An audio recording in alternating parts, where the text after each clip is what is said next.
Welcome to The Explainer. Today we're diving into something big, a completely new way of thinking about how to govern artificial intelligence. It's a blueprint coming out of India that could, honestly, reshape how the entire world deals with this incredible technology. I mean, that's the billion-dollar question, isn't it? It's what every policymaker on the planet is wrestling with. Right now, the world is in a state of what our source material calls profound contradiction, and frankly, confusion. We're all trying to figure out the right way to manage AI, balancing its amazing potential with some very real risks. If you look at the global stage right now, you basically see three main playbooks. You've got the US with its let's innovate first, ask questions later kind of approach. Then there's the EU, which is all about comprehensive, heavy-duty regulations. And of course, China's model of centralized, state-driven control. The thing is, none of these really feel like a perfect fit for most of the world, especially developing economies. So, yeah, this whole situation has created a major dilemma. It's a huge problem for developing nations who are trying to find a way to grow and innovate without just, copying a framework that wasn't built for them in the first place. Okay, so let's get into it. As the host of the AI Impact Summit, India has really stepped up. It's putting forward a totally unique alternative, what they're calling a third way for governing AI. And this is super important to get. This is not just another stack of rules. It's a whole governance framework. We're talking about building up skills, encouraging adoption, and using diplomacy to make sure AI actually leads to real inclusive development for everyone. This quote from Amlan Mohanty, who is one of the architects of this whole thing, just nails it. The goal isn't just to regulate, it's to actively steer the entire AI ecosystem in the right direction. This whole approach really stands on four key pillars. First, it's all about using AI to fix actual problems in places like healthcare and farming. Second, it's pretty clever. It works through laws that already exist instead of starting from zero. It also focuses on practical, real-world guidelines, and maybe most importantly, it's built to be flexible and to change as the tech itself evolves. So, how does all this theory turn into actual concrete action? Well, let's take a look, because this isn't just talk. It's already happening. Yeah, this is not just some idea in a paper somewhere. Back in November 2025, the government dropped its initial guidelines, and then boom, on February 10th, 2026, it announced actual changes to its IT rules. That shows they're serious about moving fast from concept to code.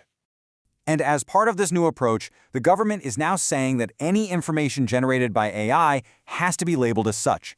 This is a huge deal. It's the first time any government anywhere has put in place such a wide-ranging disclosure rule. And to make sure that labeling rule has real teeth, they've attached a very strict takedown window to it.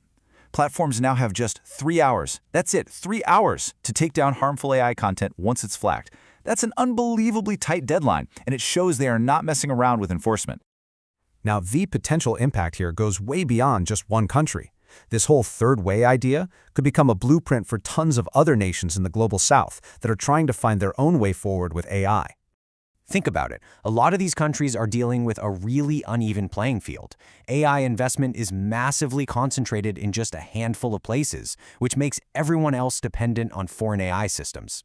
And that creates all these unique local risks that Western models just don't really account for. So India's model offers a different path, one that's focused on local needs. It's all about strategic autonomy, the power to decide your own tech future. It encourages partnerships between public and private sectors, tailors rules to the local situation, and sets up ways for countries to work together on shared risks. But as good as all this sounds, this framework isn't perfect. The source material points to a really big challenge on the horizon, a critical gap that could actually undermine the whole thing. So you have to ask the question, in this big rush to speed up AI adoption and innovation, what, or maybe more importantly, who might be getting left behind? And the answer to that question, well, it points to a pretty serious potential flaw in what is otherwise a really comprehensive plan. As it stands right now, there are no clear protections for the people who are going to be most affected by AI's rapid spread. We're talking no specific safety nets for workers who lose their jobs, no real safeguards for whistleblowers who call out problems, and not nearly enough pressure on developers to be transparent about what they're building. So here's the bottom line. A governance model that's all about accelerating AI but provides no safety net for the workers and citizens it affects, well, that's not a balanced model. You absolutely need a framework that supports the very people this whole innovation wave depends on. So the next year or so is really going to be the ultimate test. Will India step up and close this critical gap, proving its third way is a truly inclusive model that's worth following? Or will the laser focus on innovation end up overshadowing human welfare, creating the exact kind of instability this framework was meant to prevent? The choices made right now will decide everything, and you can be sure the rest of the world is going to be watching.